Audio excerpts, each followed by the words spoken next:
Di balik jeruji besi. Cerpen dari Adinda Destiana Aisyah.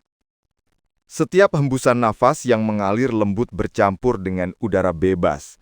Goresan noktah membentuk catatan bebas di setiap detik yang terlewati. Catatan-catatan misteri, kesedihan, penderitaan, emosi, hingga penyesalan terbentuk menjadi satu kesatuan yang membentuk cerita panjang hingga terangkum dalam memori yang tidak mudah terlupakan. Tetes keringat yang menunjukkan kerja keras hingga tetes darah yang menggambarkan penderitaan.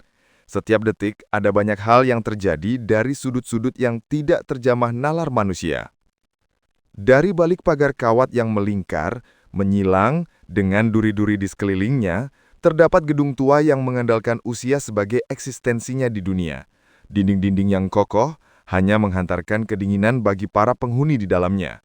Tidak semua orang bisa keluar masuk tempat yang menyimpan beraneka ragam cerita para penghuninya. Seperti saat matahari baru terbenam pada Kamis sore, jeritan menggema datang dari salah satu ruangan di pojok lorong lantai 3. Seorang wanita dengan potongan rambut bob memukul besi yang menghalanginya dari dunia luar, sambil menyerukan kata tolong berkali-kali.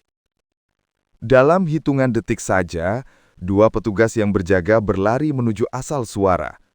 Hingga sepasang netra mereka mendapati seorang wanita bersimbah darah di lantai setelah menggorok lehernya dengan batang sikat gigi yang dibelah dua.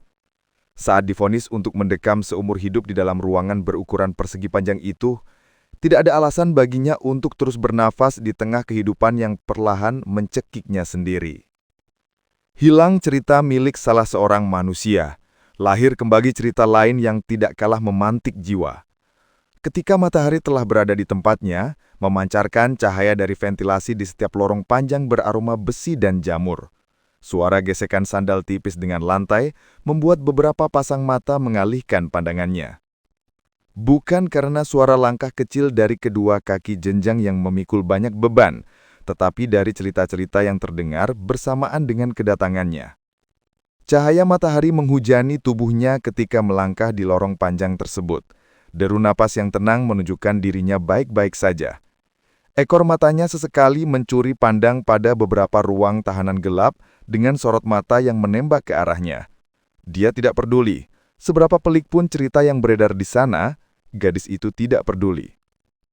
Rambut panjang hitamnya menutupi sebagian wajah kecil milik gadis berusia 22 tahun itu. Kepalanya tertunduk menatap pijakannya yang berhenti di depan ruangan kumuh dan tidak lebih besar dari kamar pribadi di rumahnya. Pintu jeruji besi berderit ketika gadis itu dipersilahkan masuk untuk memulai cerita baru atau sekedar merenungkan cerita-cerita dalam hidupnya yang sudah lalu. Dia terdiam ketika semua orang di dalam ruangan itu sibuk menatapnya dengan puluhan pertanyaan yang berkecamuk di dalam benak mereka. Gadis berkulit putih pucat itu bersandar pada dinding lembab. Ketika para tahanan lainnya menyantap makanan, dia meringkuk memeluk kedua kakinya ketika para tahanan bergantian memijat punggung satu sama lain.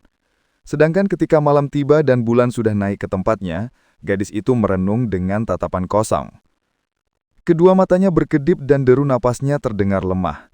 Bibir tipis merah mudanya terkatup rapat di sepanjang hari. Bahkan ketika seorang wanita berusia 30 tahun di dalam ruangan itu bertanya, "Bagaimana kamu bisa membunuh di usia muda?" Gadis itu tetap terdiam. Ketika pagi datang kembali, disambut haru dengan langit yang biru, diselimuti dengan awan membung, perlahan petir menggelegar mengalahkan suara bel tanda seluruh tahanan bisa beraktivitas di luar ruangan. Namun kali ini, setiap langkah di ruangan itu terhenti bukan karena rintik hujan telah turun, melainkan karena Alena, gadis dengan telapak tangan kecil itu mendongak melihat hujan dengan punggung yang gemetar. Seiring dengan bertambah besarnya rintik hujan hingga aroma petrikor terbawa oleh angin, tangisnya semakin membesar memenuhi tempat itu, membuat semua orang hanya menatap bahu lemahnya. Kita semua hidup di zaman di mana ketakutan hanyalah cambukan bagi para jiwa muda ketika mengenal dunia lebih dalam. Apapun mereka akan lakukan dengan alasan keingintahuan, pengetahuan, dan pengalaman. Namun beberapa anak muda juga akan merasakan penyesalan yang mendasar dari rasa yang tumbuh di dalam dirinya, hasil dari melawan ketakutannya. Kedua matanya menerawang jauh. Pada saat hujan turun, maka sekelebat ingatan itu akan menyeruak masuk ke dalam pikirannya. kesadaran dan kewarasannya dipertaruhkan. Sebelum Alena, gadis Palembang dengan sepasang mata kecilnya menangis terseduh-seduh di balik jeruji besi pada hari itu.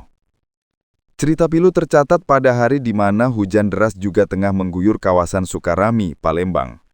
Kediamannya yang menyimpan banyak luka dan air mata, rasa takut pun tercadang lenyap ketika berada di sana. Bibir tipis beroleskan lip tint merah merekah membentuk kurva setiap kali kedua kakinya meloncati gubangan air hujan di sepanjang gang. Dia menari-nari di tengah rintik hujan dengan melodi yang tersusun rapi di dalam pikirannya. Seakan setiap langkahnya di atas jalan itu menghasilkan nada dan bercampur dengan suara air hujan. Alena, gadis yang baru mengenal arti kerasnya kehidupan, dengan tantangan yang membentuknya untuk menjadi lebih dewasa, tetapi tidak pernah tidak tersenyum jika berjalan di tengah guyuran hujan. Walau tempat tujuannya bukanlah persinggahan yang dapat dijadikan naungan untuk bertahan lebih lama baginya, ketika kedua kakinya melepas sepatu hitam yang basah karena air, saat itu pula senyumnya memudar. Ketika knop pintu terbuka, menghasilkan gesekan engsel yang pelan, Alena mendapati bahwa ada cerita baru yang menunggunya di rumah.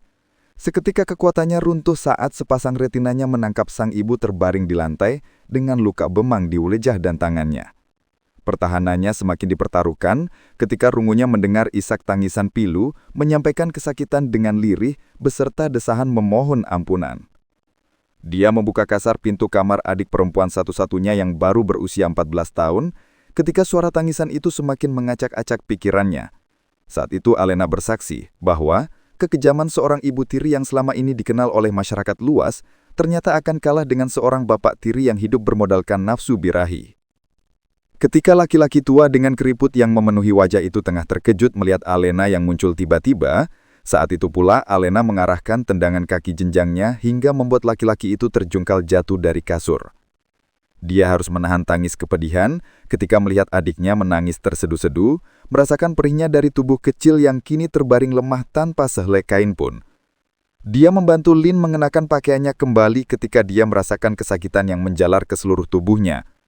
Dia semakin dikuasai amarahnya ketika tangan Lin hanya memegangi bagian kemaluannya sambil merintih perih di bahunya.